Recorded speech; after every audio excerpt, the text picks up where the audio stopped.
തദ്ദേശ തെരഞ്ഞെടുപ്പൊക്കെ പ്രഖ്യാപിച്ചു കഴിഞ്ഞു. പക്ഷേ പലയിടത്തും ഈ സ്ഥാനാർത്ഥി നിർണയത്തിൽ പ്രശ്നങ്ങളുണ്ട്. അനിശ്ചിതത്വം തുടർന്ന് മുന്നണികൾ.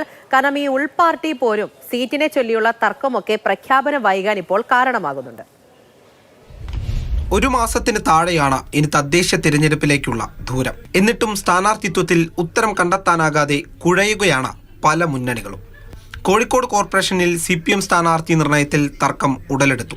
ഏരിയ കമ്മിറ്റി അംഗം സദാശിവൻ 4ാം തവണയും മത്സരിക്കുന്നതിനെതിരെയാണ് പാർട്ടി പ്രവർത്തകർ രംഗത്തെത്തിയത്. ഇതോടെ തടമ്പാട്ടുതാഴം ഡിവിഷനിൽ സ്ഥാനാർത്ഥി പ്രഖ്യാപന യോഗം ബഹളത്തിൽ കലാശിച്ചു. പൊറ്റമ്മൽ ഡിവിഷനിലും സ്ഥാനാർത്ഥി നിർണയത്തിൽ ആശയക്കുഴപ്പമുണ്ട്. എറണാകുളം ജില്ലയിലും സീറ്റ് വിഭജനത്തിൽ LDF തർക്കമുണ്ട്. കടുങ്ങല്ലൂരും ആലങ്ങാട്ടും പുതുതായി വന്ന 3 സീറ്റുകളിലാണ് CPM CPI തർക്കമുണ്ടായത്. 2 പഞ്ചായത്തിലും ഒറ്റയ്ക്ക് മത്സരിക്കാനാണ് CPIയുടെ നീക്കം. പാലക്കാട് നഗരസഭയിൽ സ്ഥാനാർത്ഥി നിർണയത്തിൽ BJPയിലാണ് ഭിന്നത. ഭൂരിഭാഗവും സംസ്ഥാന വൈസ് പ്രസിഡന്റ് C കൃഷ്ണകുമാർ പക്ഷത്തിന്റെ സ്ഥാനാർത്ഥികളെന്ന് എതിർപക്ഷത്തിന്റെ ആക്ഷേപം. മലപ്പുറം എടയൂർ പഞ്ചായത്തിലെ UDF സ്ഥാനാർത്ഥി പ്രഖ്യാപന പരിപാടി ലീഗിന്റെ കൂട്ടയടിയിലാണ് കലാശിച്ചത്.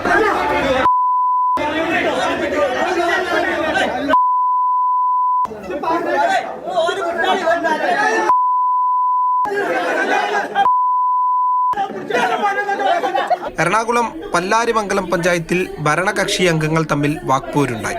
ഭരണസമിതിയുടെ അവസാന യോഗത്തിലായിരുന്നു തമ്മിൽ തല്ല്. CPM അംഗങ്ങളുടെ ഏറ്റുമുട്ടൽ പ്രതിപക്ഷം ഇടപെട്ടാണ് ശാന്തമാക്കിയത്.